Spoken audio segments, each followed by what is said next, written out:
mercy. All right. Let's see. Let's see how the live's going today. Um, it looks like TikTok is done with me, and I am currently shadow banana. Oh, um,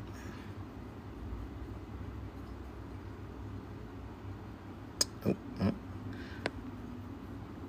Please do the things where you like the live, share the live. Um, what's going on, Z's? Somebody's name is literally Fortnite. That's funny.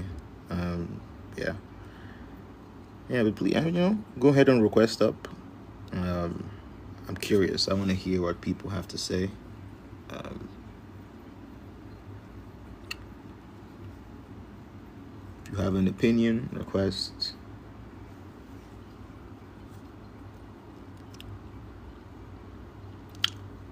Come on, turn the radio on. And let's get the live jumping. I personally think one of the reasons why third-party candidates cannot win is because like a lot of them usually start talking about what they want to accomplish during the election year. That's a big problem. It's a big problem for like anyone who's serious about getting anything done. I personally don't think we should have election cycles. I think we should consistently be working to improve the way our government works. I don't think somebody who has an entire like scandal should remain in office. I think we should get very comfortable with special elections, because we should not keep people in power while they're actively, supporting. That, like, I don't know. And I think the people should be able to call for a special election. I think it shouldn't be left up to people in like legislature. Probably because nobody cares about local elections. I mean, they should, Josh, right? I mean, they should care about local elections. Like that's where most of their qualms come from, right? From their local elected officials who enact policies that they may disagree with, or may agree with, because some people agree with the policies that that people like. Not all the policies have no support. Like some policies have some people that support them and some people who oppose them. That's kind of how America works. There's always some people who are in support of the thing that you are not in support of. That's kind of how it goes. I don't understand how that goes, but yeah. I mean, another critique that I have of like third party candidacy is, I think the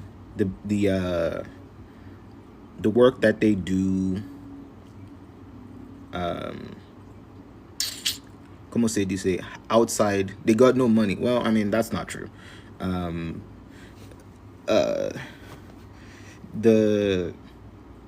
work that they do is not highlighted, right? They just campaign for not being one of the Republicans or Democrats. That's kind of what they do. Rothschild, people can't pay for their own campaigns. It's against the law. So like, if it was about money, right? Mike Bloomberg would have been able to have a successful candidacy, which he didn't, right? So it's not really about money. What's up, Ray? What's up, Yanni? But yeah, like, like I want to know, not enough traction. Friends, either black or white, and most people don't keep things gray.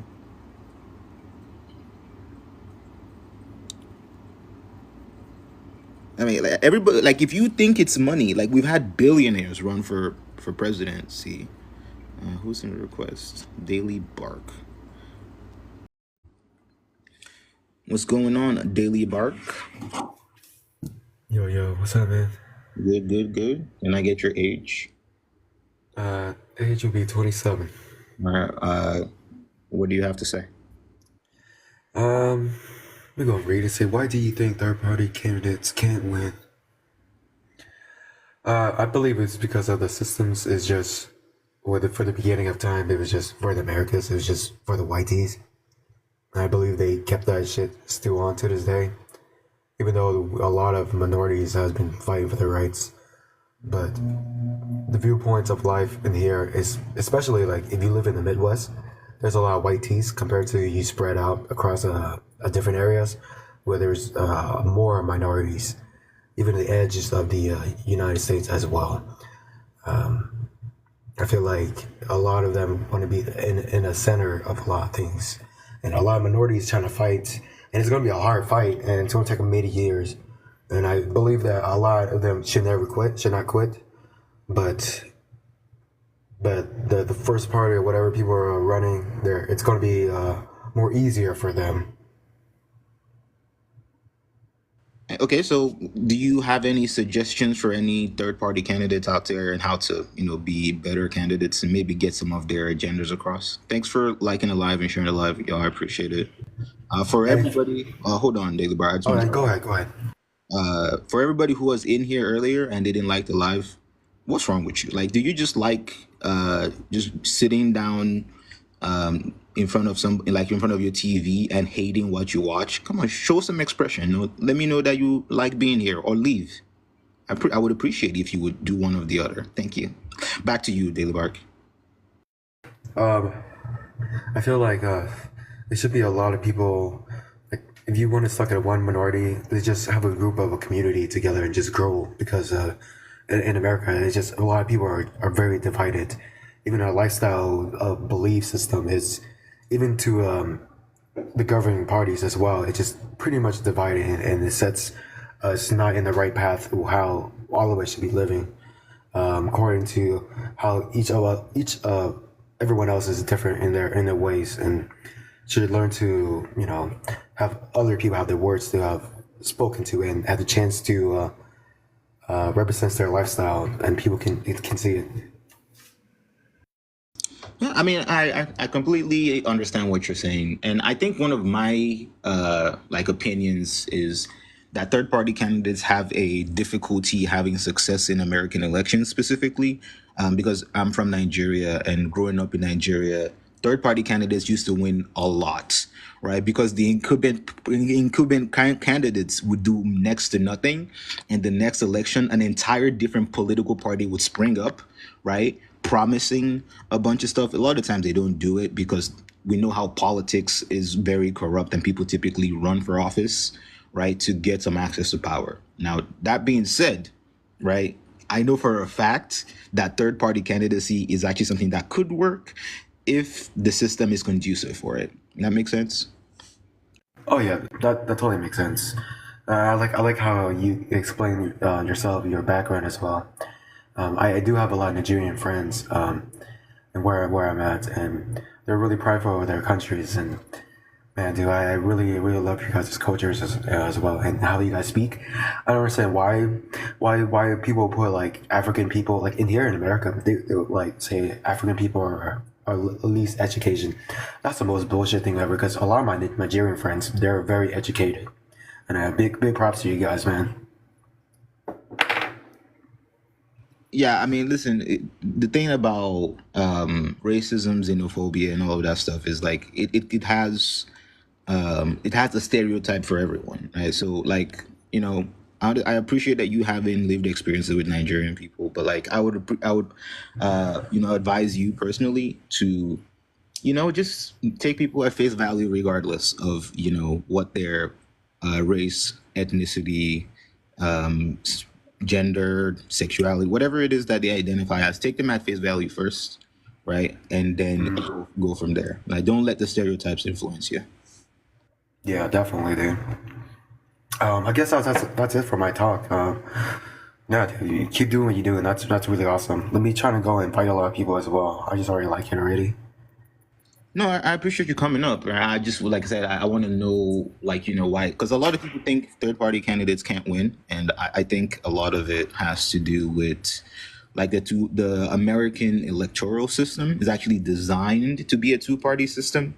So like it's hard for a third party to get access into any kind of success there. But like the funny thing is, right? the work of the voters is supposed to be stress testing how functional the two-party system is. You should always be voting third party when you know there's not a viable candidate supporting your policies. That's how you make sure that your system works. You test it, Yeah.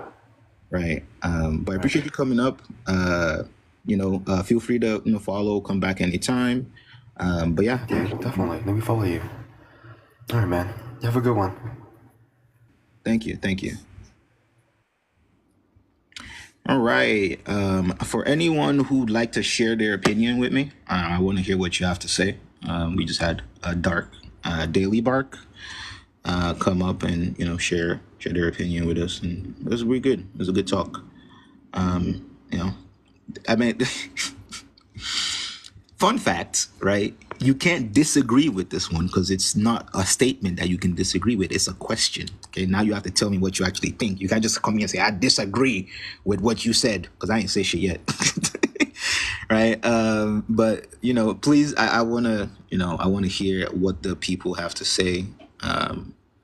If you are a you know, if you are a person who lives in abundance, we do like to do some mutual aid on this channel. We try to raise funds for a bunch of different things and different people who are in need here and there, in America, in places that are not America, because I can't say some of these places. If not, TikTok will get me sent to the shadow realm. But it seems like I'm already here, which is fine. So I'm just say, we raise money for, people, experiencing the genocide in Palestine. We raise money for, organizations like Focus Congo, Operation Olive Branch, blah, the blah, the blah, the blah, right? And sometimes we raise money for people in the U.S. who need a little bit of help with their bills, and whatnot. So if you are a person that lives in abundance, and you want to actually do, hold on, let me change the layout real quick because I know y'all cannot see. And you want to do a voice of the voiceless, a voice of, I believe a third party candidate can win, and it will be Jasmine Sherman. I want to talk to you. Oh, you're you're a mutual. Get your. Well, I mean, it's like I already know you, so it's fine. All right.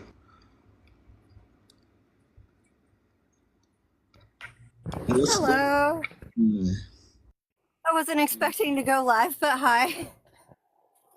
Hello, hello. Can I get your name and your age? 36? Yeah, I'm 36. Sorry, my birthday's in like a couple of weeks. Let me get my headphones so I can hear. But I go Yeah. by B. You say you go by V? B. Yeah.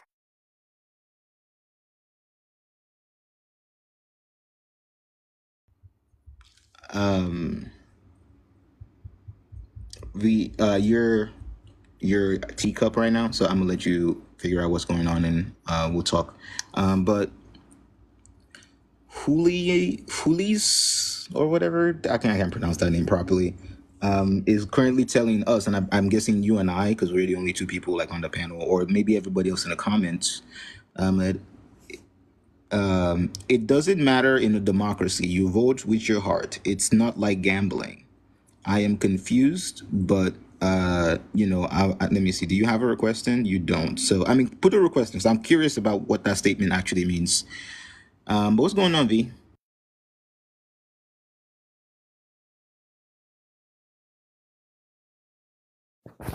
Hey, sorry, I'm trying to get like my headphone to work, but the microphone isn't working very well. So I'm just gonna hold the phone. I have trouble hearing. I'm hard of hearing. So it's all good. Well, let me know if there's anything I can do to accommodate you. Okay. Okay, just giving me another minute. I gotta dig something out of my bag. Oh, I've take got a your time. backup option. No, take your time. Take your time. In the meantime, I'll engage with the people in the comments. We'll try and keep the conversation flowing. Right. If you do have an opinion you want to share about the question, or if you want to answer the question and tell me, what's going on with you, I would love to hear from you. However, I am only doing one guest at a time, so you gotta wait your turn. You gotta learn a little patience to engage here. I'm not I'm not apologizing for that because patience is very important, especially when having conversations with people. You don't want to. I mean, then leave. Like, like, I don't know what you thought this was. But let me see what's going on in the comments right here. Let's see. Until we change the laws to make it easier, we won't have a third party candidate. I mean, I don't entirely disagree with that statement. I just think it's a little bit like counterintuitive to say that and then vote for the people who are not going to change the laws. I don't know exactly what the solution is going to be if if your opinion is, do we need somebody to change the laws for a third party candidate can win? But I'm not going to vote for a third party candidate, and the people who are currently in office and the Democrats and the Republicans don't want to change the electoral process. So like you kind of have us in this weird limbo situation where we know technically what the solution is, but we're also telling ourselves that we can't execute it. So it's kind of hard to understand that. But if you want to come up as soon as we get through our conversation with Via, I would love to hear from you. So what's going on, V? Let me know. Speaking of, is my mic working? Yes, it is. Yes, it is. Perfect. Okay. I do want to make a note on that you were just talking about. The National Popular Vote Interstate Compact needs 4 more states to be ratified across the entire nation. However, it does already have many states committed. So the Electoral College is not the same beast that it used to be. Yeah, I did look into the compact. When Jasmine started talking about it, because I didn't know this. And what I've noticed is a lot of people like who believe third party candidacy is a non-starter. They also believe similar things, and so they don't have that restriction particularly. Um, so like I feel like there's a lot of like voter education that is needed for a Yes. successful third party candidacy. And the problem I am having is a lot of people who are educated on these things, they still so very much support the two party system. Like, let's say you're talking to even like as a small microcosm as TikTok is, when you're having a conversation with someone who knows so much about electoral politics and policies, right? And even things like the interstate voter compact, they don't bring it up, right? Because they want a Democrat or a Republican to be in office. So it's just like it's very, very, very interesting. But I'm glad that you figured out your mic thing. So I mean, why do you think a third party candidate can't win? But I know, like you said, you believe that they can. But if you want to answer that question in a different way, I'm welcome to that. Actually, I like the way that you asked it, because the reason many think a third party candidate can't win is because they think a third party candidate can't win. There aren't enough people saying no, but they can. Like, I have no vote. I am a felon. I talk to people. That is what I do to contribute to, honestly, the Sherman campaign. I've watched them build it since the beginning of 2021, I want to say. I mean, I was on one of their first lives, not like on the live itself, but like I came across them in one of their first lives when they were doing a rolling background with captions, doing like setting equipment up to make sure that the lives were captioned. And I have talked to people for over a year personally, and I hear so many people say a third party candidate can't win. And I'm to the point now where I literally just say, if everybody who said that just voted instead, they would. And that would be the reason that they can't win, is that we think they can't. Yeah, and the issue is, right, and I think it goes back down to the voter education issue, right?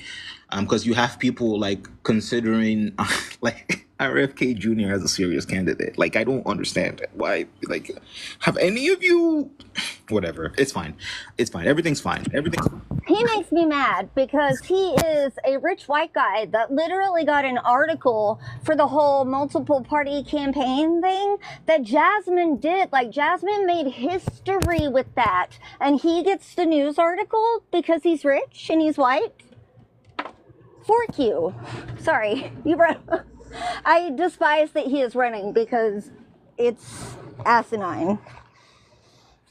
Yeah, I mean, to people who are like RFK supporters, I understand that you don't want to vote for like either of the two like options amongst the conservatives and the liberals, I guess. And you like there's a lot of people when I talk to them, they're typically libertarians. Is when I talk to people who are like RFK Jr. supporters, and like I just need to understand what part of RFK is like not part of like institutional like political or like lineage and whatnot. Like he's literally a Kennedy. Like I don't understand why you think he's gonna all of a sudden become not a part of the bourgeoisie when he gets elected. He's already part of it. Sorry. I have ADHD and I kind of jump in just as I can and sometimes cut people off. So I'm sorry if I was cutting you off. No, you're fine. You're fine. I was already done speaking, and yeah, he is already part of the bourgeoisie. But I'm gonna let you down so I can get our next guest up. Okay, can I say one thing about This isn't about Jasmine Sherman at all. It's about libertarians and just an aspect. So libertarians, I believe, are more insidious than people even recognize.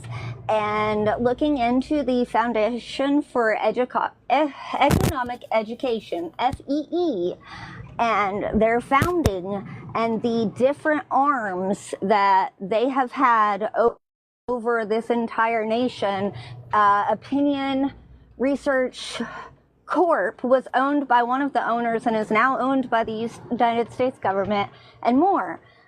Those are the libertarians, and part of the backing that RFK and other presidents in history of people like him have had behind them is from the Foundation of Economic Education. And most people don't know about it. So that's why I just wanted to throw that out there. Yeah, Thanks for having me.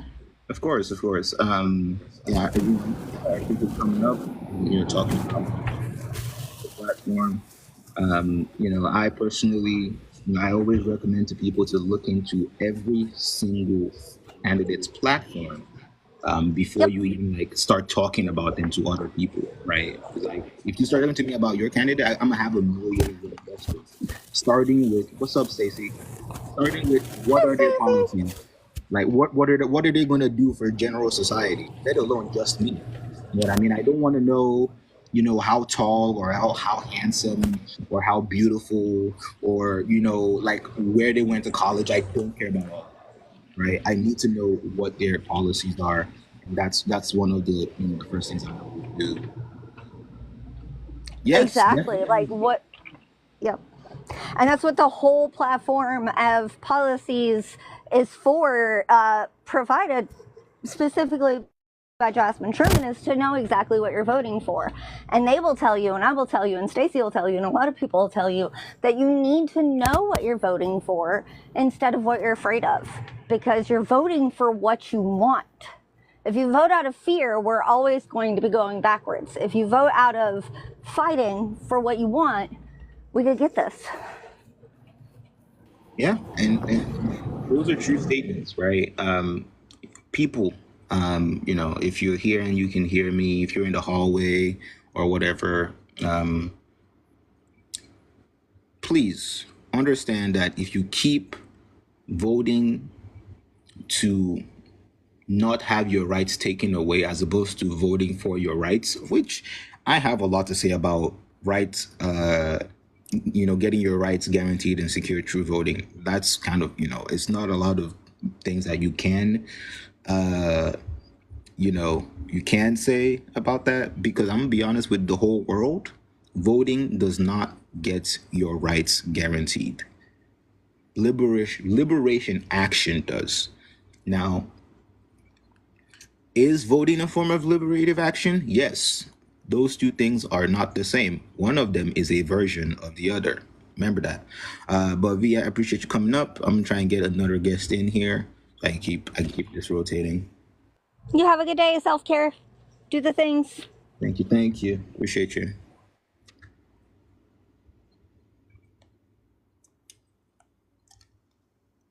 Let's see. We have another guest. All right, all right, all right. Book. Can I book your age, please? 17. You cannot be here. You are too young. What does that Nope.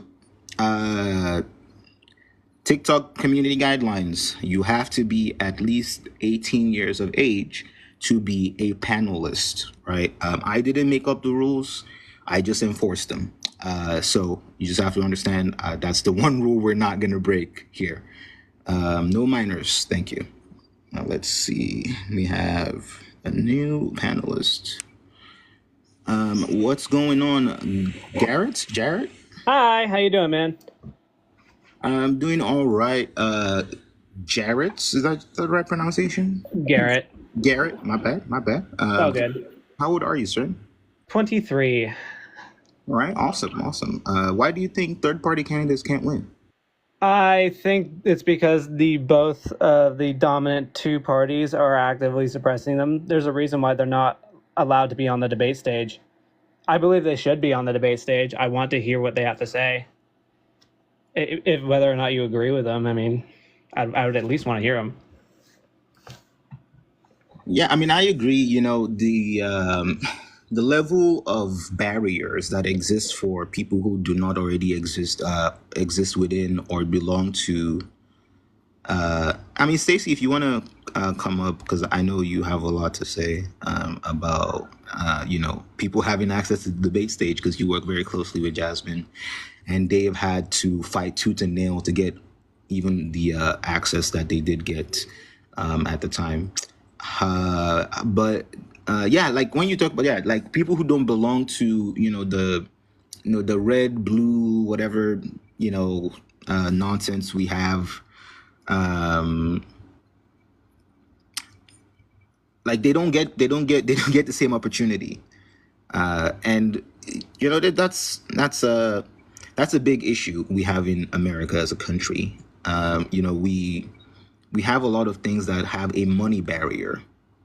You know what I mean? And then see, V just put an excellent point, right?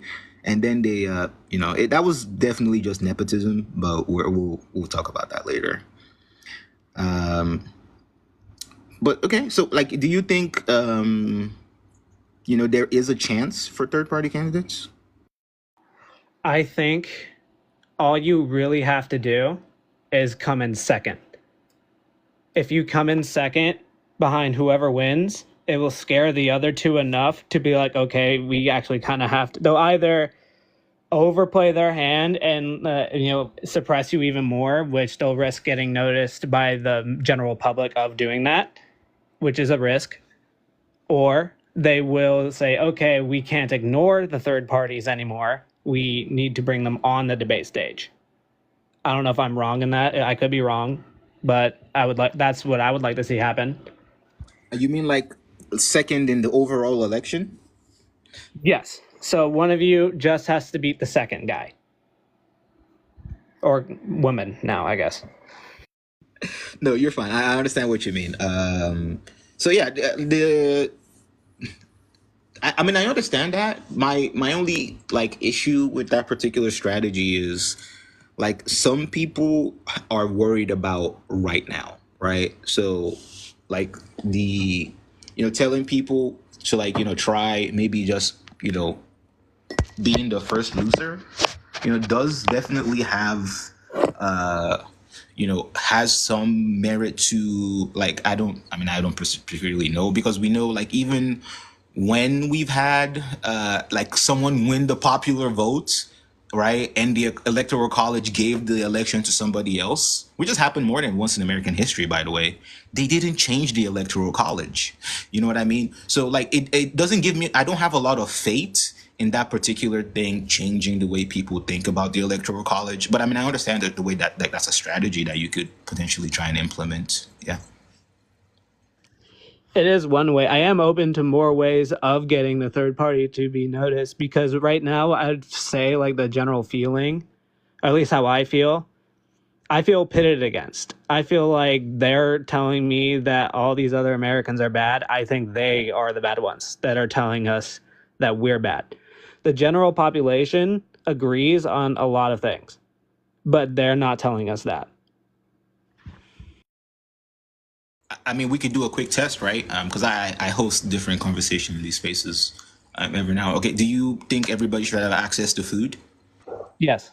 What about housing, Yes. healthcare, Yes. education? Sorry? Education? Yes. Exactly. See what I mean? Like some people would come in here and say we're in an echo chamber or whatever, right? But those are simple concepts that we shouldn't have to argue. Like I shouldn't have to argue with someone that everybody should have access to food. You know what I mean? Like we spend a lot of time like trying to be right about some things that are just like it should be normal for people to understand. Yeah, you know, free food for everyone is a good thing. It's not a bad thing. There's nothing wrong with that. Everybody got to eat. You know what I mean? It's not like, oh my God, you're going to see like everybody at Mastro's. No, it's like basic like food. We need like a baseline. We're not asking for everybody to be going out to Mastro's every night. Everyone needs like a basic standard food. And that would help our general population out a lot. And I do think a lot of Americans generally agree with that, but I think the talking heads don't want you to think that. I know. I'm just saying, like, the problem is, right? Some people agree with the talking heads. You know what I mean? There's always going to be people who agree with the talking heads, yeah. Yeah. So, I mean, I'm gonna let you get like a quick final note out, and then we're gonna get our next guest in. Okay. I guess my final note is that I hope either in this election to see a change in the way we do our elections, because this election is going to be consequential. I mean, our branches are trying to change the way we operate. Right now, Congress is trying to implement I'm blanking on the word, what it means when you fire a person in government in a way. Termination, and then there's another impeach the judicial branch, members of the judicial branch. It's something that's never been done before, but it's technically a bureaucratical nuclear option. But hopefully this time we'll see some change. But I'll let you get your next guest up here. Thank you for having me on, man. Of course. Feel free to come back anytime. Follow the live. You know, we try to be live at least once a day. Sometimes we're live multiple times. We have different topics, like ranging from something as serious as the election, to something as seemingly benign as why hairstyles are important to be gatekept. You know what I mean? So there's a lot of different things that we talk about in this particular space. But I appreciate you coming up and engaging with this topic. Thank you for having me. Thank you. Awesome. All right, let's get the next person in her. Real quick, Corey, before I get you introduced, I'm going to do a quick announcement for the people currently watching. I'd like to let you know, this is a space for conversation. Honestly, kind of like a TikTok radio show, if you would like to say that. We're not really debating anything. I legitimately want to hear what people have to say. And obviously, I'm going to share my opinions about the current situation of the world or whatever topic we're having at the time.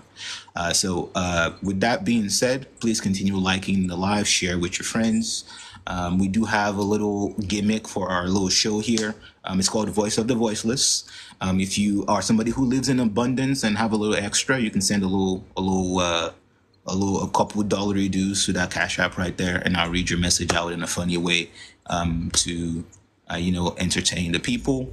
But what's going on, Corey? Can I get your age? Hey, I am 38. All right, welcome, welcome, welcome.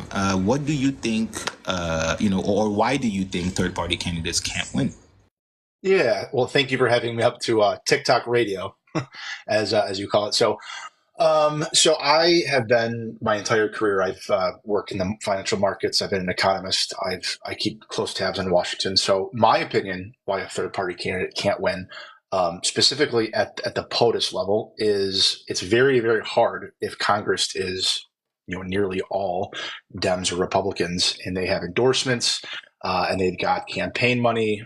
We have a lot of private corporations, even our public corporations, giving money. So funding is an issue. It's also easier to get your name out if you stick with the initial two parties, because you can have previous administrations vouch for you. And when we have unions and we have newspapers who kind of proclaim a candidate, a lot of people follow. I think that mixed with the fact that we only have really two parties in this country, whereas other countries have sometimes 4 to 5 parties, where you can have like a far left, a center left, a far right, whereas we have such a wide range. Like a Republican can mean a lot of things now versus what it meant 20 years ago. It's a wider range, can fit in the two buckets, right, wrong, or indifferent. It probably should be fractured. But I'll begin just with those points. No, I appreciate you sharing that with me. Because okay, because I have a question that popped in my head when you were saying all that, because it made me think of this. Like for you as a voter, what's a non-starter? You said what's a non-starter? If you could explain that a little bit. A non-starter is this person either, like, let's say this person has a history of this, therefore I don't even want to consider them a candidate, or this person doesn't have this policy that I need, or I feel like I as a voter would not support a person who doesn't have this policy. Let's say that like you're not even going to consider them at all. Like that's a non-starter for you. Okay, I appreciate that. I would say, well, it's tough. So in my career, I have personally voted left, right, center, libertarian, third party. I vote for typically who I think is the best candidate. But professionally, I mean, I track elections internationally, and I mean, I get more out of that and kind of, tracking that and seeing that I've seen Democratic, I've seen Republican, I've seen all different countries with different leaderships, and the markets keep going up and we have the same problems. And I think really on the margins, a lot of the candidates are extremely more similar than we think. So yeah, I really don't know. With covering it entirely too much, at this point in time, I have an open mind to everyone. I mean, I'm fine. I don't really, unless you're that that Republican guy that they got the boot, the senator who was just spending campaign money and just all the frivolous stuff. I think he goes out of New York. Yeah, I'm open to anybody, to be honest with you. Okay, so like so for what I can understand is you have an issue with corruption, right? But it's not a deal breaker, is what I'm hearing right now, right? it. I mean, I don't like. I don't like nearly all candidates. So I mean, I hate corruption. And I don't know if I would say a pillar is I'm going to find the person who is the least corrupt, but it definitely weighs in the decision. It absolutely weighs in the decision. It can be provable without a doubt. They probably don't have my vote. Like for instance, I've never voted for Donald Trump. He has a record of some flaws in business. And in the law that just have crossed some lines with me. So I personally, that could be one. See, I just want everybody to hear a businessman just said, I don't support Trump because he's a bad businessman. That's what you said. I didn't say it. You said it, not me. All right. I think without a shadow of a doubt, if you've worked in business for a long time and you can read basic math, I mean, no, he's not good at business. He's very bad at business. It's nepotism, and it's nothing wrong with nepotism. You can get money through inheritances, and your family is successful, but yeah, it doesn't automatically qualify you. And just doing research on the background of his companies, what he's been fined for, what he's been charged with. Yeah, I mean, it's just those things. And I don't want to come up here and bash Trump, but I mean, yeah, that's just one example. Yeah, no, I mean, yeah, no, you're fine. I mean, we're not really bashing anything. Like, you didn't bring up anything that he didn't do. You know what I mean? Like, there's nothing. You haven't said anything outside of the truth of the situation around him. But I do have a question for you, real quick, before we get your closing notes and then we get our next guest in. Like, do you have any advice for third party candidates? Oh, man, it's they would have to somehow access funding. We saw, I mean, JD Vance, right, wrong, or indifferent, has been backed by Peter Thiel for a very, very long time. He went from absolutely nowhere to being the most well-funded congressman, I think, of all time, really out of nowhere. And I think that Donald Trump has also kind of paved the path where that could all happen. I think if with social media and there's really no beacon. I mean, if you like Trump, you just don't like the left. If you like Kamala, sometimes you don't like the. There really is no person that we can really get behind. So I do think the opportunity is there for a moderate, bring everyone together candidate, but they're gonna need funding. They're gonna need voices to be heard. So I would say they somehow got to get the money, which is not easy. All right, I really appreciate you, guys. That is great advice. You know what I mean? We live in a capitalist society, guys. We need to do capitalism to be able to do stuff sometimes. So if you are someone who is against capitalism, I understand. I am too. But I like literally, you know what I mean? I have monetary incentives to be on this particular platform. So it is very important to understand that there's what you want to do, what you can do, and what you should do. Know the difference between the three. And we're going to get a quick closing note from Corey, and then we'll get our next guest in. Yeah, I appreciate the stage and what the vibe you bring and being on TikTok radio. So I would say, man, if I could leave you with anything, I would say one of the biggest misconceptions that we see when we're talking left, right, center, third party doesn't matter is the reason why we have inflation today is largely misreported. I mean, the reason why we have inflation today is due to COVID. And it doesn't matter who's in charge of the presidency. We would have had record high inflation based on how much we printed money during the COVID administration or when COVID was here. I mean, just for some context, COVID stimulus was, I think, 165 times what we sent to Ukraine and Israel before the last iteration. So I would say if you're going out to vote, I mean, inflation we still have a Republican in charge of inflation, which a lot of people don't know that monetary policy, you don't get to pick the person that runs your interest rates. You have the last administration's guy. So we still have a Republican running interest rate policy. So I wouldn't look at the fact that Biden was handed a super hot economy on the heels of printing $7 trillion. That might point some people to RFK, but largely it's been global and there's nothing anyone could do about it. Yeah, we know. Yeah, I completely agree about how the inflation rates are not something that a president can control. Even though a lot of times international policy or even local policy can influence that a little bit here and there. It's usually just corporate organizations and the money people. Yep, exactly. I appreciate it, man. You have a nice day. Thank you for coming up. Let's get our next guest in. Just a reminder, we are doing one guest at a time. We're gonna bring you up. You're gonna share your opinion, and then we're going to have a quick conversation about the topic on the board. John, can I get your age, please?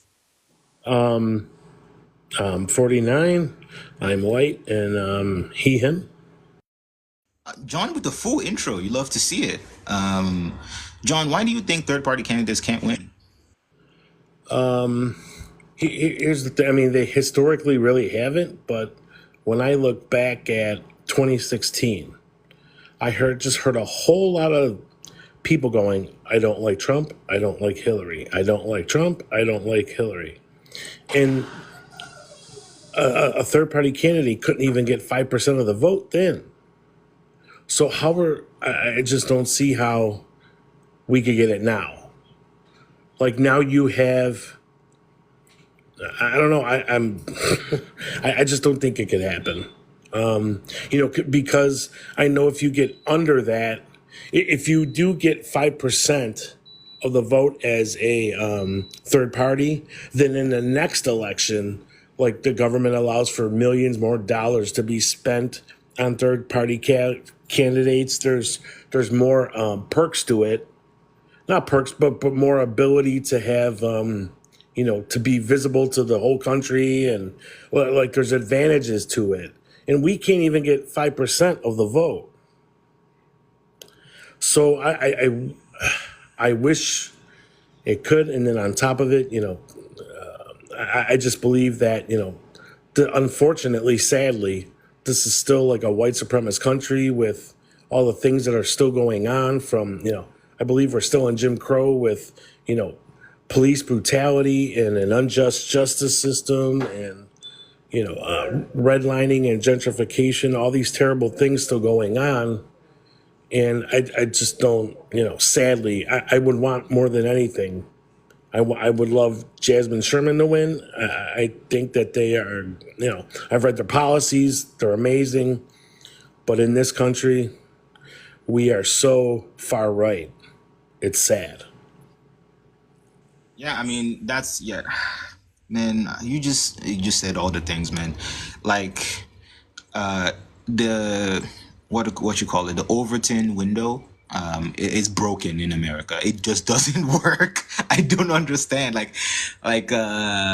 Everybody is just so happy with like trying to uphold the system and trying to reform the system and all of that stuff, no, without even looking at the flaws that exist within the system and trying to change that. I like that you brought up police brutality. When we talk about things like abolishing the police, like people talk about, well, what are you gonna do when there's no police? It's like, first things first, I need you to relax, okay? The crime is not prevented by the police, okay? It's mostly enabled by it.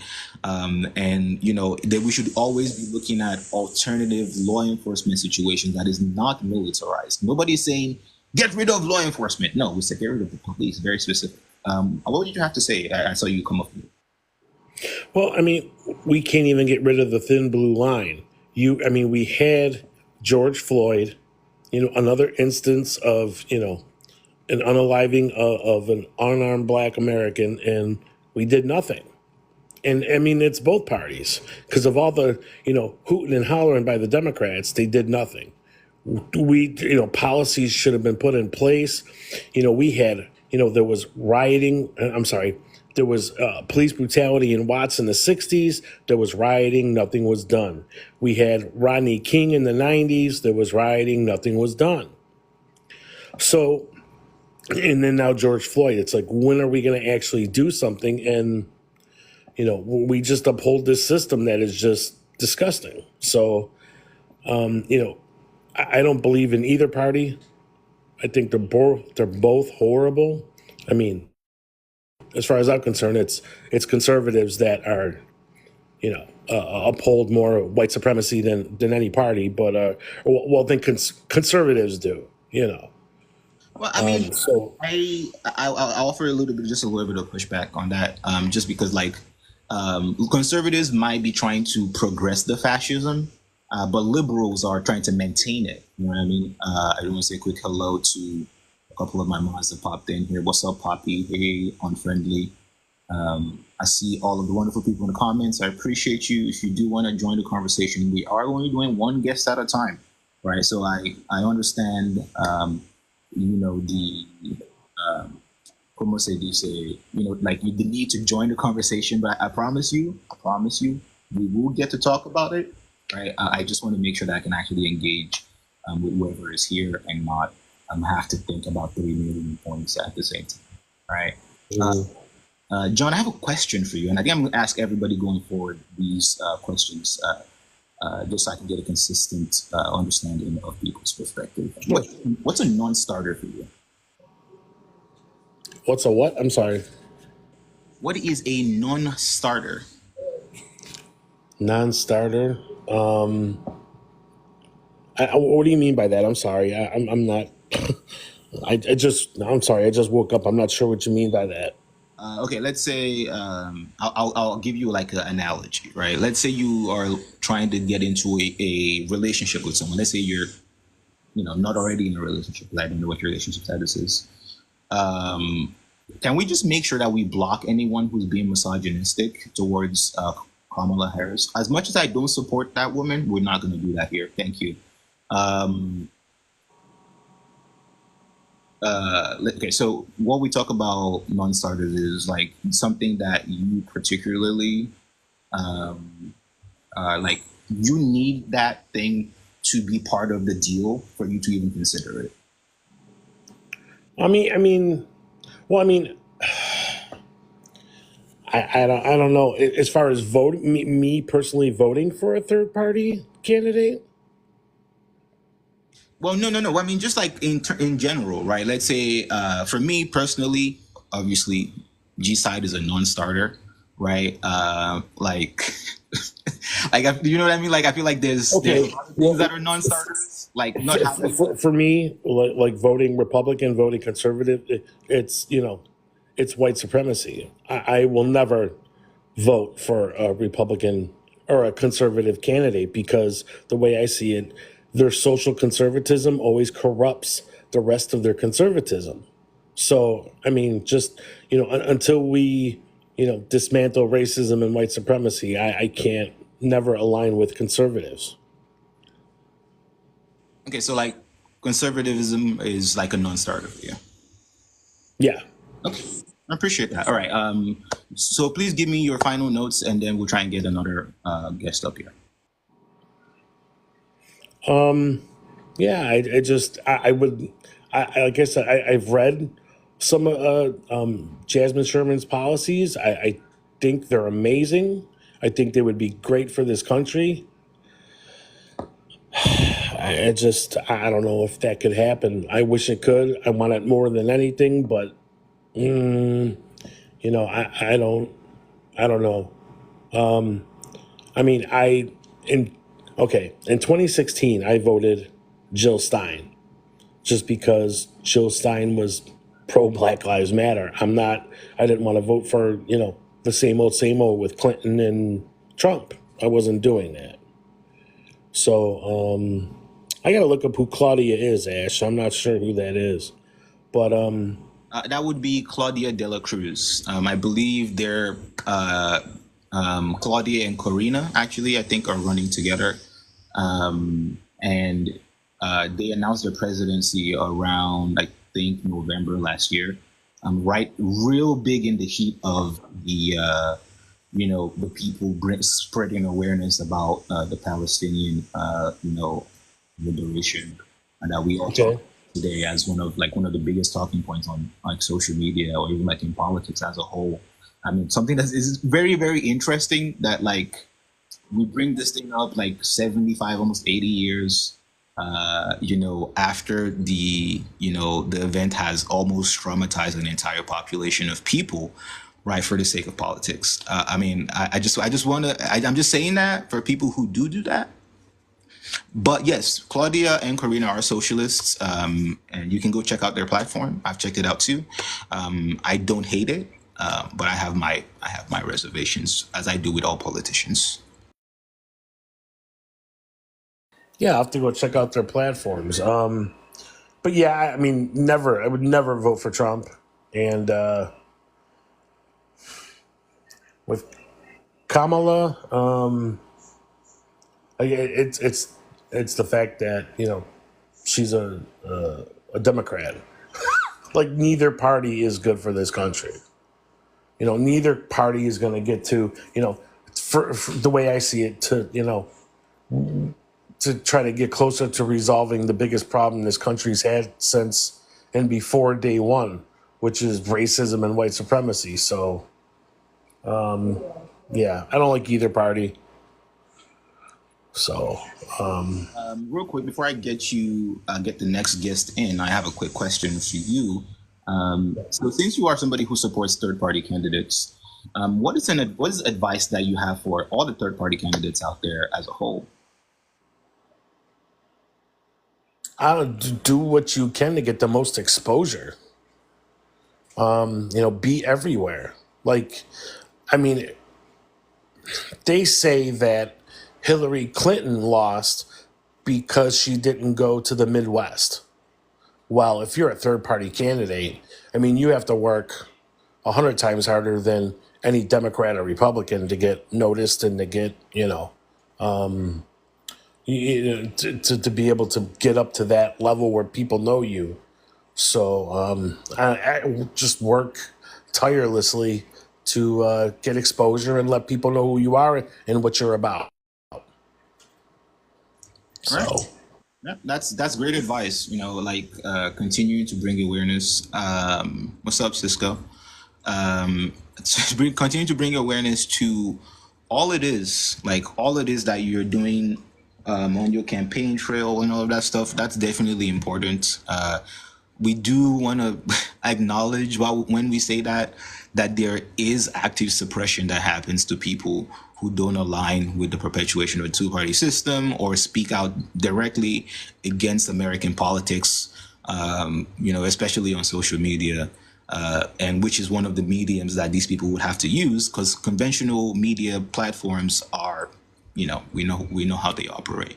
I appreciate you, John, for coming up. Let's try and get our next guest in. But before that, actually, Unfriendly, if you're in the live, John, can I say one thing real quick? yeah, go ahead and do a quick closing. I just want to say, in what you were talking about, the suppression, that's exactly what the Democrat Party did to Bernie Sanders.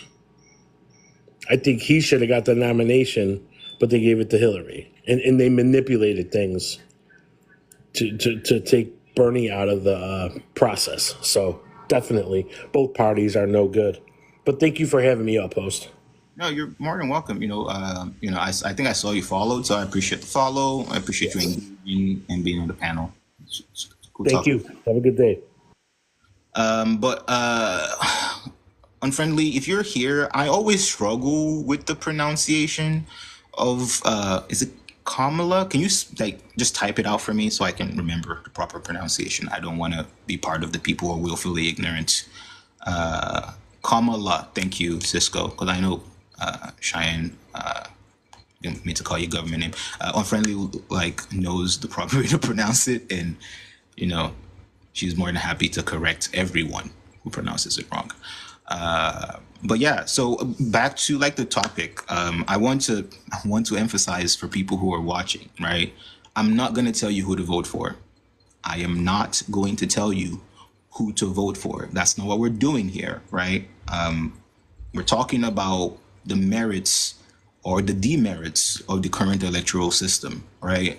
If you have an opinion, feel free to come up and share that with us. If you don't, cool.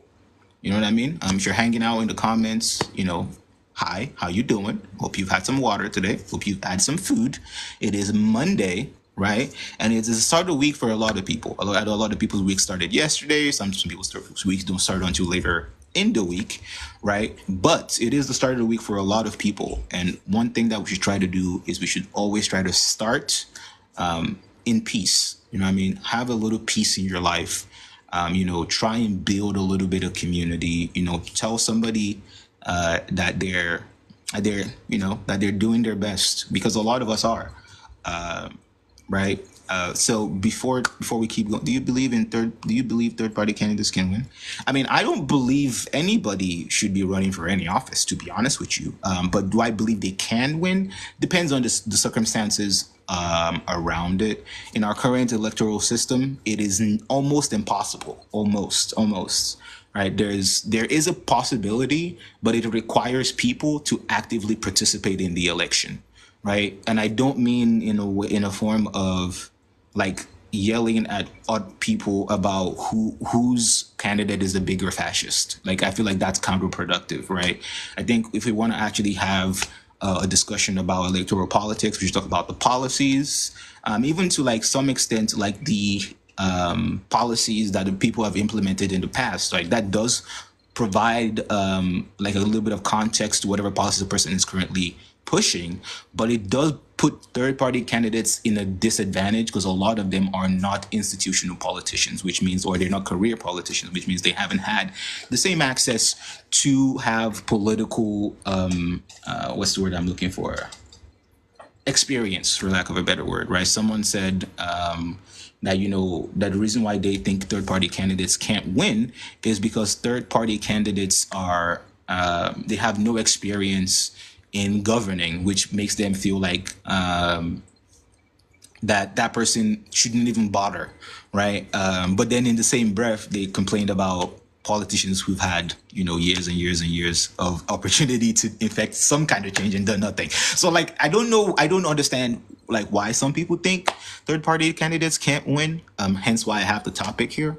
If you think they can win, I'd like to hear from you. This is not like a debate live to where I try to debunk the libs or like the Dems or like the conservatives or like whatever. No, that's not what we're doing here. I yes. The presidency is a popularity contest, which is unfortunate because it shouldn't be. Marcus, I think it shouldn't be, right? I don't think any position that requires you to like steer a country in any direction or even like an organization in any direction, right? Because America is technically like a corporate organization when you come down to it. It shouldn't be based on popularity, right? It should be based on competence, right? Now, if a conversation we're gonna have, see, this is like like Danielle just said, like, I mean, it is kind of scary to think about like someone who has no experience, right, running an entire country, or at least like any kind of experience running massive organizations, should be in charge of one. So like I understand that fear. I understand it very, very well. However, that's why we have to actually look at what these people have done, because not everyone's leadership experience comes from politics, right? So we should always be aware of like the actual things that we're doing. I was going to say something else and I forgot. It's okay. It's fine. It doesn't matter. If it was important, I would remember. But yeah, please keep tapping the live. If you are, wait, what? Who is having racist movie nights, bro? Like, why is everybody just getting on my nerves? I'm gonna ignore the comments for 1 second. Racist movie nights? What's a racist movie night?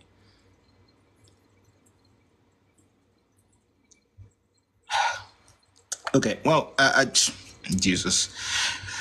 Let's see who's in the request.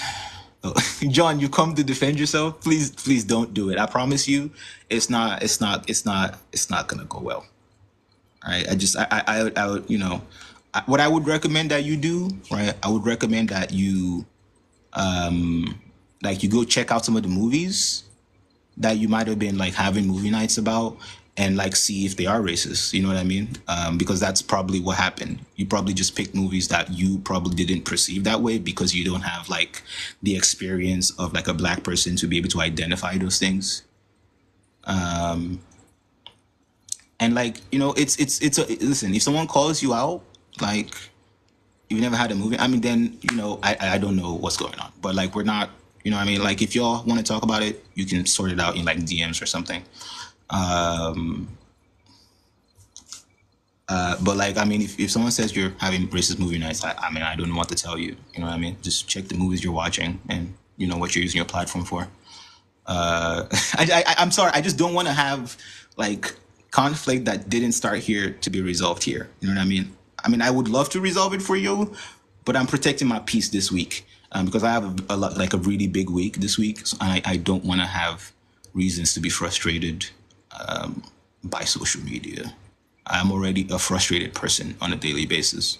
But John, I would recommend you look into that because that's, I believe Danielle, which is, because I know Danielle. I've talked to Danielle outside of this particular live. You know what I mean? But yeah, let's get back to the conversation. Like the third party supporters and the Dems and the conservatives, I want to hear from y'all. Like, why do y'all think third party candidates can't win? And why do you support a third party candidate? And what advice do you have for your candidates?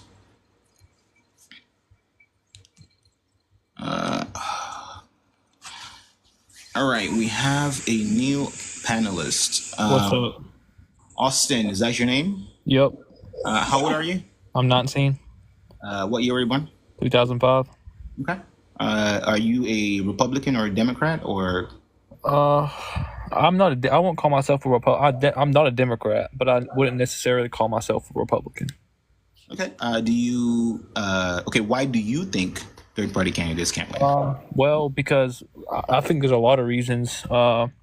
One of them being that there are so many people that just simply vote out of habit, and they're going to vote for whoever the Democratic nominee is or the Republican nominee is, and then you see how hard it is for RFK to get on the ballots. Like he's still not. There's a few states I can't remember, or he may have just got on them, but it took him Trump and Biden, or now Trump and Kamala, automatically on the ballots. Any independent candidate has to go through so much more just to get on the ballot, and it's just they say we're not a two-party system, but we are a two-party system. If you're going to want to be president, you're either going to have to run as a Republican or a Democrat and get the nomination. So if I'm not misunderstanding you, you think a third-party candidate can't win Right. because so many people are so indoctrinated into the two-party system. Right. Okay. Do you mind if I ask a follow-up question? Sure. Like, so like from what I can understand from what you're saying, you kind of support third-party candidates. I would vote for RFK if I believe he could win, but I don't think he could, so I have to go with the Republican nominee. Okay. So you're kind of a conservative then, right? Well, you're right. I would call myself conservative. Yes. Well, that explains a lot, right? I feel like because your views might be easily represented regardless of you voting third party or not, right? That's what I'm getting Right. here. Right. Okay. So I mean then well then I feel like you're part of the people, that make third parties not win. Oh, I mean, I feel you, but I feel like we have to come together collectively as a group, because I think most Americans will align with a third party candidate more than they will a Republican or a Democrat. I think most Americans align with RFK more.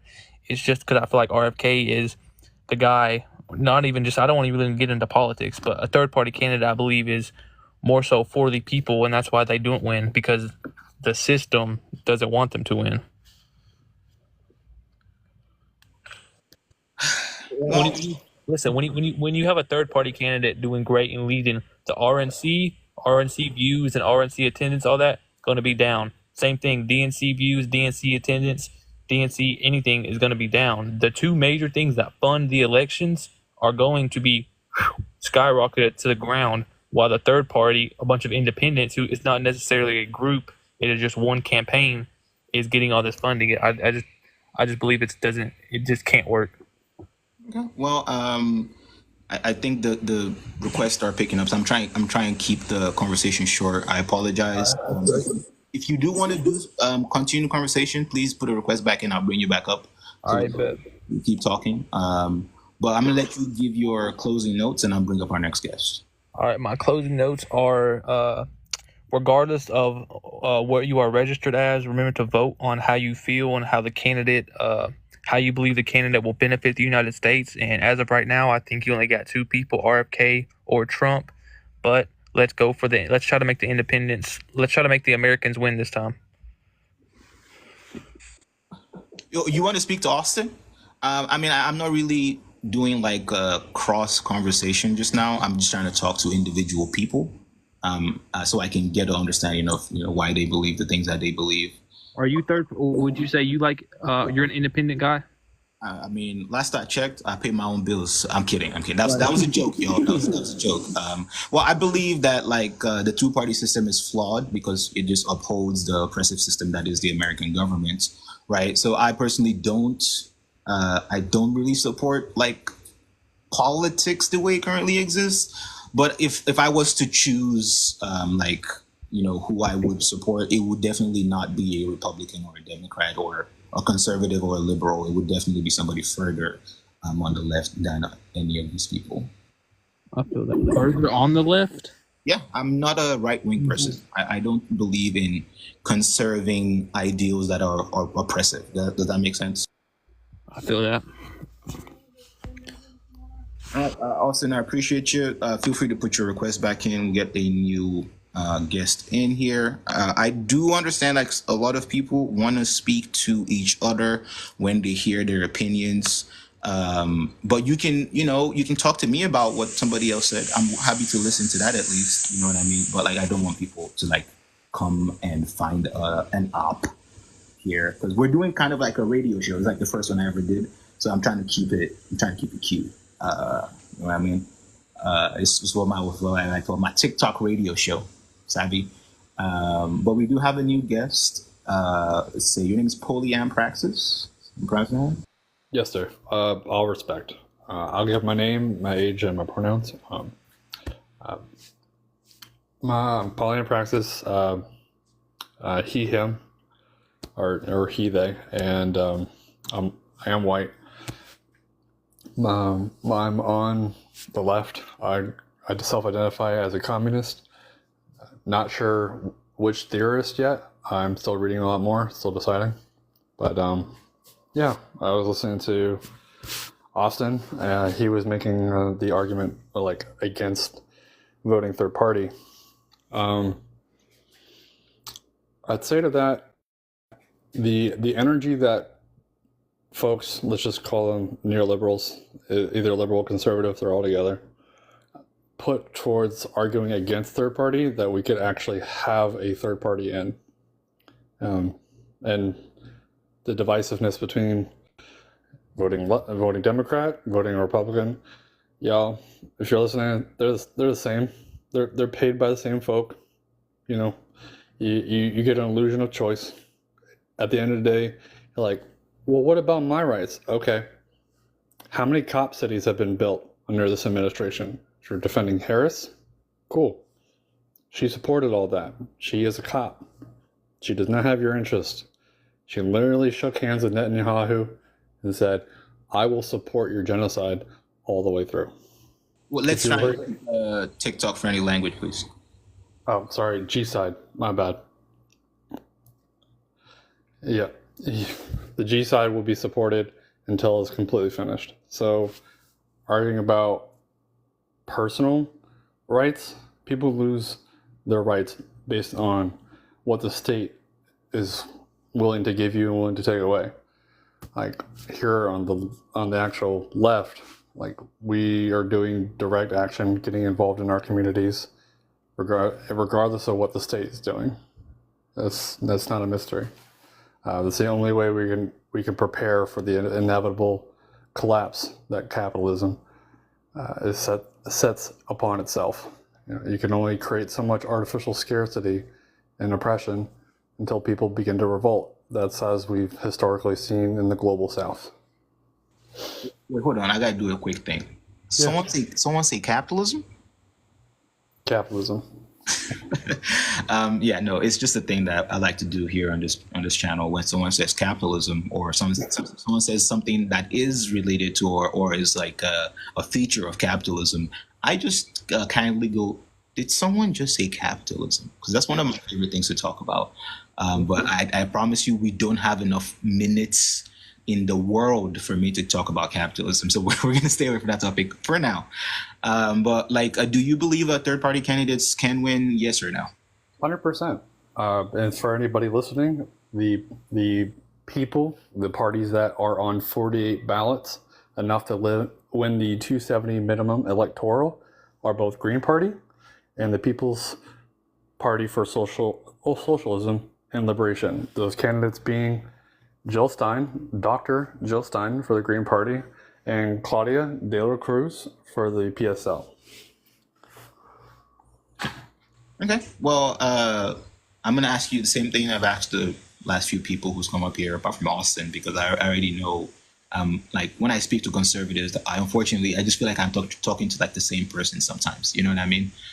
Yes. And thank you, Sean, for bringing up Jasmine, because, you know, I would be remiss if I didn't talk about a person who has a reparation policy. You know what I'm saying? So that, like, that's high on my list of policies that I think should be implemented. And I know a lot of our indigenous friends would also love, like, people to normalize a land back policy as part of their platform. But that's for me. But I was about to ask you this question actually relate to that. For you personally, polyam practice, what is a non-starter for you in terms of a candidate?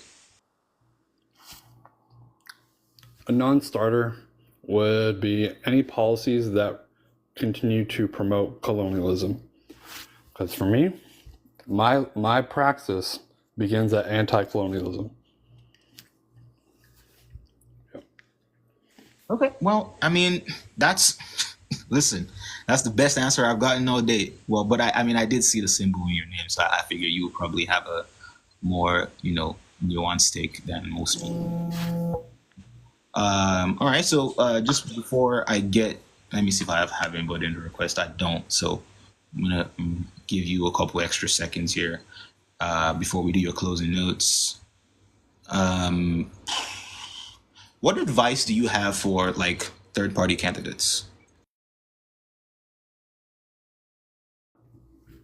My advice for third-party candidates is to continue interacting with the people in your comments. Much like Jasmine Sherman I see doing, I want to see more of that from our presidential candidates, people that directly engage with their potential constituents.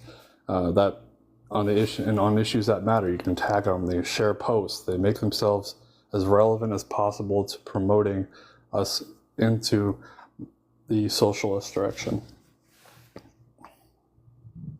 All right, man. I appreciate you answering that very honestly, right? But I will give like a little bit of advice for people who are in support of any third-party candidate or even any candidate whatsoever, right? Try and make sure that you keep your engagement with people on topic. It's very irritating and frustrating when an entirely different conversation is being had and you're coming into people's spaces and just like telling them about the candidate that they're already aware of and are already in support of. It's a little disrespectful actually, when people do that. So don't do that. Cool. All right. Can we get some closing notes from you, my friend? Yeah. If you are concerned about real change, anybody listening that wants a third-party candidate, the real change comes from going into the communities that not your typical mainstream candidates don't even want to go into. Commit yourself to building your mutual aid networks and building a dual power. That way we have transitions safely for both people in the community, and when we have conflicts of interest, like we're switching from colonial powers into anti-colonial, just be prepared for the system to fall apart. And so we care about those who are most vulnerable in our communities. And I want you to take this question home with you, so to speak. NB wants us to know, or at least wants to ask us, and I'm doing a free voice of the voiceless here. Typically it is free. I have attached a monetary symbol to it now because I've accepted that I live in a capitalist hellscape, and I'm gonna do a little bit of capitalism every now and then, right? Because I think it's funny. But MB would like to ask, potentially you, me, and everybody who cares to hear, what does anti-colonialism look like for a candidate operating within the same system to reform? While I'm still young in my leftist years, I'll do my best to give you an answer. Especially as being a white representing, I will say that the best approach as of operating within the system is to BDS, to boycott, divest, and strike. Anything that promotes or gives into more colonial dominance continues to hold the hegemony of the capitalist structure. You got any of your products that you consume, any of the media you consume, try your best to know all that you can, and that way you can do your best and practice. You're not going to be perfect. Trust me, like we're always still learning, so we always have compassion. But like I said, just do your best. All right, I appreciate you, Polly. I'm gonna drop you down back to the comments. I do want to say if there's anyone who's in the comment section who'd like to, come back, or if you are new here and you want to, what's this random person doing on the internet talking about third party candidates? Well, we're just getting people's general understanding. Oh yeah, of course. You're welcome. We like to make sure that the conversation at least gets to people who are in the comments who don't want to come up or can't. That's why we call it voice of the voiceless, because we want to make sure that everybody who wants to participate in this conversation in good faith is able to do that. But what was I saying? Yeah, sorry. If you do want to share your opinion with us about like what you think about the third party candidate system in America, the electoral college, or just elections as a whole in America, feel free to put a request in. I'm curious, right? But Paul, I'm going to drop you down here, friend. Feel free to request back in if you have any new information that you want to share with us, or if you have a question, or if you just feel like coming back to chit chat. Thank you for your time. Awesome. All right, we have a new person in the guest request. We have Lockdown. Can we get a quick intro from you, please and thank you? Yeah, my name is Locke. Yeah. And you wanted to give like the what's it called? The NARP? I mean, I'm only asking for people's ages today because I don't have the emotional bandwidth to teach people both the English language and then also sociology at the same time. Oh, okay, yeah. I'm 22. Hi, Poppy. I'm 22, yeah. And like I think there's a lot of things that are like that we already know why third party candidate can't win, but something I think is a huge factor is like fear, right? A lot of people are scared and they follow rhetoric that it would be your vote would be given up to the other candidate, and then they because people are afraid, right? They see things like, oh, they think that this could be like their last time being able to vote if one party wins, right? So it creates this fear which kind of like locks people into like the bipartisan party mentality. So yeah, I mean, you are attributing a lot of it to like fear mongering, right? Yeah. So my issue though is like, who's doing the fear mongering? So fear mongering, I think it's mostly like politicians, right? I know like a lot of people are more that are more indoctrinated or more victims of the fear mongering, and then like a lot of politicians or people with large influence are responsible for the fear mongering. Yeah, that does make like a lot of sense, and I'm gonna ask you what I've asked most people, and the reason why I asked about who's fear mongering, I don't mean like individual people. I mean like who's is like Democrats, Republicans, like who's fear mongering? Is it both of them maybe? Yeah, I think it's for sure both. Right? When it comes to politicians, like each one has like their own motive, but they both do it. Like for example, Republicans are more authoritarian, and Democrats are just more corporate. Words have been said, and I know these words because I've used them before in the past. All right. So I'm gonna ask you what I've asked everybody else so far. What's a non-starter for you? You said a non-starter? Wait, what do you mean? Well, I mean, just like let's you know what a deal breaker is, right? Yeah. All right. So like a non-starter is like you're not even gonna consider even looking at the deal, let alone like signing it and then having something to worry about in the future. Like this particular thing makes me not even consider this person as a valid person for candidate, or like the candidacy seems like a joke to me because this thing exists as part of their platform or their social identity. What is one? I think there's a lot of like obvious ones. Like but I would say in support of something that or in support of something that harms like marginalized groups, right? I'd say that. I'm sorry, friend. Like you say that, like you say people should just not be American anymore.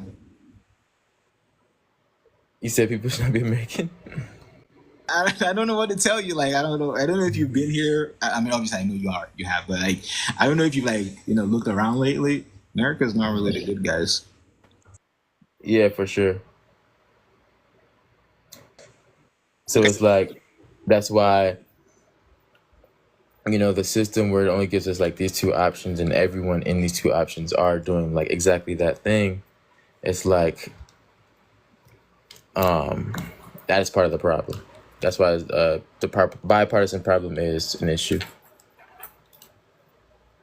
I appreciate that. I just want to quickly just give a response to this. It means boycott, divest, and strike. It's an acronym. It's just like it's an acronym that people use to like connotate like the liberation action. And when you boycott companies and institutions, you don't you don't give them any new business. You actively avoid their merchandise and their services. From divesting, you any company or organization or institution that already is participating in that you have been supporting in the past, you stop your support and you withdraw any investments that you have with them. I'm gonna let you up in just a second, and then obviously strike is striking. But Kiki, I am only talking to one person at a time today because literally that's all my brain can handle. So I'm bringing you right up as soon as I'm done with Locke, if that's okay.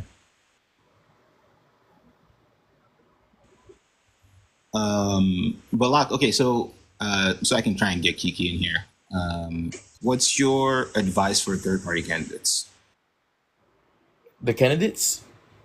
Okay, third party candidates. So the candidates themselves, I would say, I guess work on outreach, especially with like communities and with the youth as well, right? I think reaching, reaching all age groups is important, but it's especially reaching with the youth, right? Because the youth are the future. So even if let's say, like, even if you have zero confidence in the third party right now, that means we should at least be working forward to it so it can be next time, right? We can't just keep, pushing it last minute. We have to start working on it now. Yeah, and I agree, right? I think we should just stop as a whole talking about like electoral issues in like a red versus blue kind of thing, right? You know what I mean? I think that would go a long way to like getting people out of that mindset. But no, you're fine. I know you were at DreamCon, right? Or maybe you still are. So like, I actually want to hear how that went. Locke, I'm gonna let you down, and we're gonna bring Kiki up. And as soon as the requests slow down, I'm gonna try and fill up the panel, and we'll just have a little conversation about whatever. Okay, cool. All right, Kiki, what's going on, little sis? All right, you can hear me? Let me clear. Okay, so I'm gonna talk about this, and then I'm gonna tell you about DreamCon. Okay, is that fine? Okay, so why I personally think that third party won't win is like it has nothing to do with like people. Well, I'm gonna speak on that more, but it has nothing to do with like people and how we're voting and stuff like that. I speak about it all the time. I think it has more to do with like the electoral college, and just the fact that the people on the electoral college and stuff like that has that viewing that we're still in within a two-party system, which is Republicans and Democrats. So like I think that's why we would have more of like a struggle trying to get somebody who's within the third party candidates on like in office. Another reason is because I feel like that they're not getting as much like attention when it comes to their what do you call it, like advertisement for like their president, like their them being presidential candidates and stuff like that. Yeah, we have Jasmine Sherman. You're referring to like campaign ads. Yeah, campaign ads. Like, yeah, we have Jasmine Sherman, I think that's their name, who's like working their ass off and stuff like that, promoting and trying to get their like themselves out there and stuff like that. But like other people within the like, I've seen one or two, like I've seen the Kennedy one, but like other than that, I haven't really seen anybody like posting about it or anything.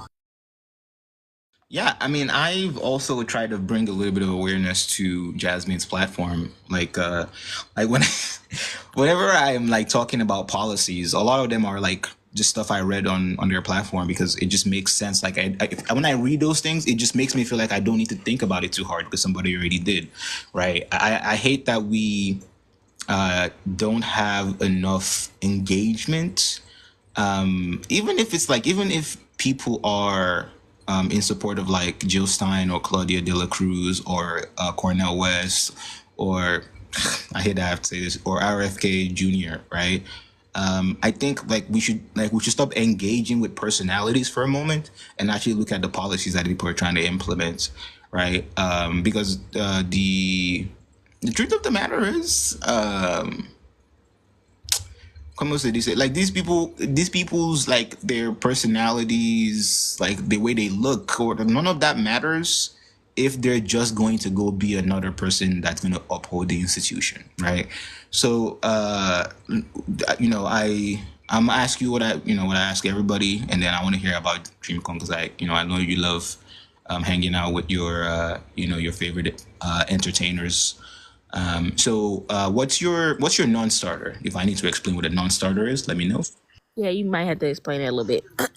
Like a non-starter is like the best way to explain it would be, let's say this person has a history of doing XYZ, so I won't even consider them as a candidate for anything, or maybe they don't have this particular policy that's important to me that I think is a requirement, right? For You me to, mean specifically from the third party candidates? no, just in general for like candidates for at least presidency. Well, I didn't go too deep into it.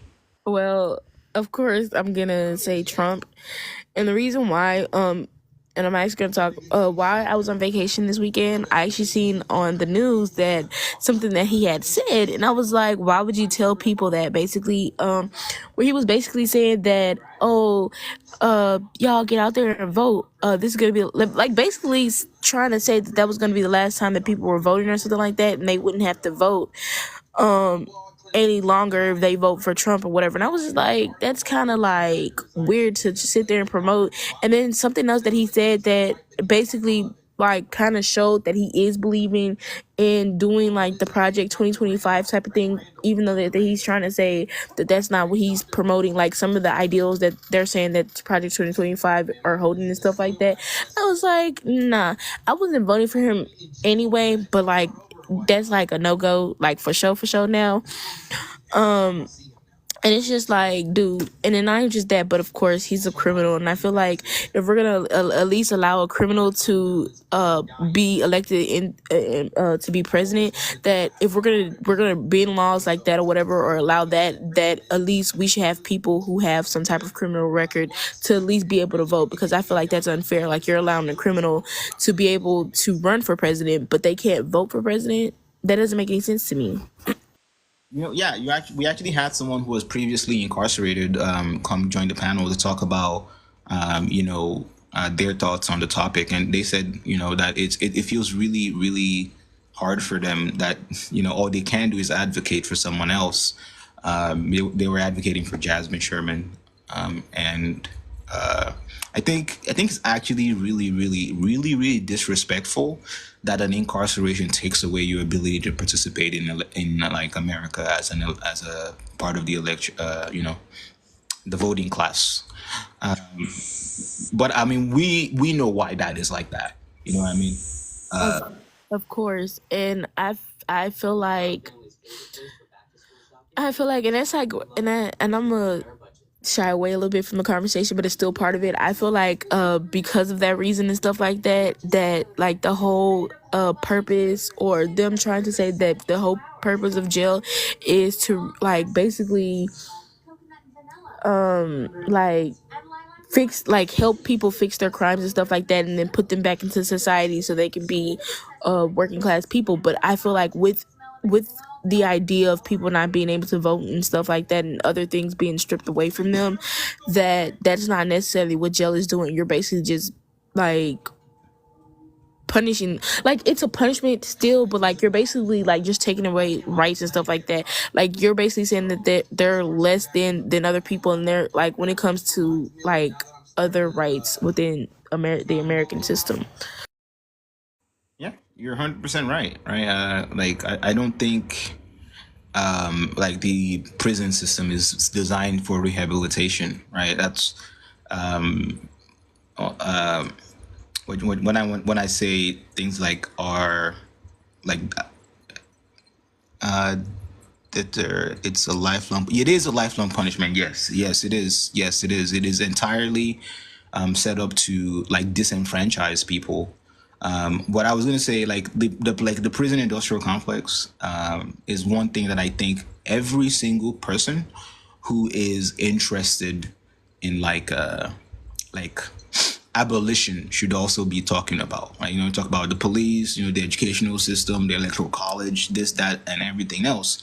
I'm gonna need y'all to put that on the list too, because it's not helping anyone, right? It's literally just new slavery. It's not even like new. It's like just slavery with extra steps, just more paperwork, right? But how was DreamCon? Oh my gosh, it was so fun. Okay, so Friday we had got there, right? So it wasn't far. It was in Austin, and you know where I live. And so we took the drive, got there. No, we got there Thursday. And we basically ended up working on 6th Street the first day to like see like everything, scope everything out. And when I tell you, like, that street was packed because everybody else had that same idea. And we stayed out until about 3 o'clock, went home, woke up early morning for like DreamCon and stuff like that. We were late. And it was actually pretty fun because I met Mark Phillips. It was pretty cool. I took pictures with him. I got to see Duke Dennis and AMP like live. The parties were really fun. I loved a lot of the panels. And one thing that I do like about DreamCon and stuff like that, like even though it's like rich people, but like one thing that I do like is that they when it comes to supporting like other black people's dreams and stuff like that, that's something that they really do a good job. And like a lot of the panels and stuff like that they had were like supporting, like were things to help people better like their YouTube and their Twitch careers and stuff like that, and just helping people develop more ideas and letting people who like love anime and are blurred and stuff like that, just about anything, be able to have a space where they can like basically be themselves. And that's the one thing that I love about the space. One thing though that I didn't like is that them lines were packed. Like I feel like because it's becoming more and more big, and people are coming into themselves and finding themselves when it comes to like things that they love and stuff like that. Whether it's anime, gaming, books, whatever. That is becoming more of a big convention and stuff like that. So it was a lot of people, and the lines were like freaking ridiculous. Like I didn't like that. But other than that, like I had so much fun, and then the parties and stuff like that. I'm upset that I didn't get to like actually like see Duke. But like I seen him, I was in his proximity, so I ain't too much tripping. Like I feel like it's just a great opportunity to be in the same room with these people anyway. I love that. I'm glad you had fun. I think we should always credit people like I think I don't know what their organization is called, like the RDC guys. Yeah, RDC. We should always credit them with like how much black joy they put out in the world. I mean, like people need to understand that like black people we don't get to have stuff. So when we get stuff, like we really love our stuff. So please don't mess with our stuff. Thank you. Right. And it really shows like how much like the black community, and it's so like, it's like if you ever decide to go, like you would like feel like home, because like there's no like I don't know how to explain it, but like there's no nothing, like no drama, no nothing. Like it's just like everybody, like even if they don't know you, like people are so like welcoming, warm and welcoming and stuff like that. So if you talk to anybody, everybody's gonna be cool. And all like everybody that was there, like the streamers, all the YouTubers, all like even celebrities, because Sexy Red was there. They're like so like they be them. That's the perfect time for them to be themselves, and the perfect time for you to meet people like that and stuff like that, because like it shows that like even though we like it really puts in perspective, like I don't know how to explain it, but like that they're normal people too, basically. Like you can sit there and have conversations with these people for hours. Like literally Thomas, the one that played in Hoes, he was there. Leon Thomas was there, and like people was sitting there yapping to them about Nickelodeon and Disney Channel for hours. Like these, like they had stuff to do and stuff. So it was very cool. Love that. Love that. That's actually so. Wow. I'm glad that you had that. I haven't been to a con in such a long time, and it's just mostly because I am scared to get sick and then pass away. So, I've been avoiding like public spaces a lot. But yeah, I'm glad that you got to enjoy that. But I think the live is finally slowed down. So what I'm gonna do is I'm gonna turn down the live and I'm gonna come back with a different topic. That's one that I want to like just hear everybody have a general conversation about. That way also I can save this recording and then just post it up to my YouTube. But some quick closing notes from Kiki, and then I'm gonna do my closing note. Then we'll wrap up the live and come back. Yeah, my closing note is I feel like when it comes to third party candidates and stuff like that, that we need to pack down on who we're voting and really look at their policies. And if we're serious about like picking somebody for a third party system,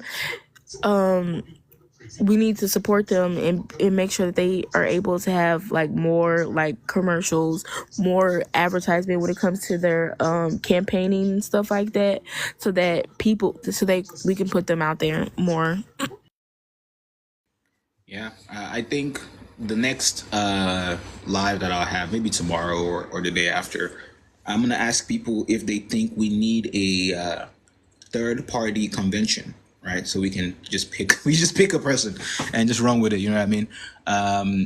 But I appreciate you coming up. Everybody who did come up, all the gifts, all the follows, all the engagements, all the people in the comments having conversation with us. This has been fun. I'm going to try and structure these lives a little bit better. That way, I can actually get the like the content that I'm trying to get out here. Because as much as I like to use the spaces for conversation and stuff, I also do consider myself kind of a content creator. I'm just not a big content creator, and I don't really plan to be. I just want to be able to get a message out there and maybe make enough doodly doos to where this is worth me doing. You know what I mean? But I appreciate everybody who came in. Kiki, appreciate you. And I will see y'all potentially. It's like what, almost 4:00 from here now. I'll see y'all potentially around 8 p.m. Eastern Standard Time, or maybe a little bit later. And when we're going to talk about something really spicy and get the girly pops riled up, like Yanni likes to say. But Yanni's probably going to be our host for that one. And then, we'll get it popping. Appreciate you. What's the thing that people say on TikTok when they're closing their lives? Read books, drink water, do something for your neighbor. Capitalism is bad. Don't be a bootlicker. Nice. Bye.